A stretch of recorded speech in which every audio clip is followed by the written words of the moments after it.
Hildo bom vzela samo, če pride jutri. Hočem Hildo, govorim pa vam, Frank. Ampak jaz hočem Hildo in to je moja šibka točka, torej bo 50 frankov na uro, ampak za to ceno bo Hilda brezpogojno moja, to morate oba razumeti. 2000 frankov! Polovica Hildine plače za ta mesec. Hilda me je precej razočarala. Hilda me pozdravi s precej suhim dober dan. Hilda samo odgovarja na vprašanja. Hilda sistematično zavrača vse, kar ji ponujam. Hilda me žali. Zakaj me Hilda zavrača? Hilda do mojih otrok ne čuti ljubezni. Hilda nima ne vzgoje, ne izobrazbe. Otroka v vrtcu jokata. Hildi to ne pravi, mora se vrniti. Moja je, moja služkina, zavedno jo bom obdržala. Hočem Hildo. Ne moram več brez Hilde.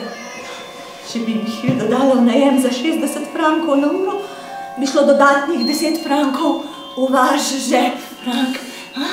Sodna Hilda, ne, ne! Če ne bi imela zaradi denarja nekaj malega moči nad vami, bi me že poteptali. Hilda ve, da jo imam rada in se je naučila tega izkoriščati. Hilda ne izkorišča, zmatrana je.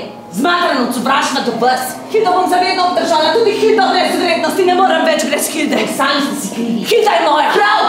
Pripravljena sem vam spet pomagati, če ste v stiski. Ali me učite zato, ker bom obdržala Hildo in Hilda ostati z mano? Vrnite mi mojo ženo! Ja, Hildo. Ja.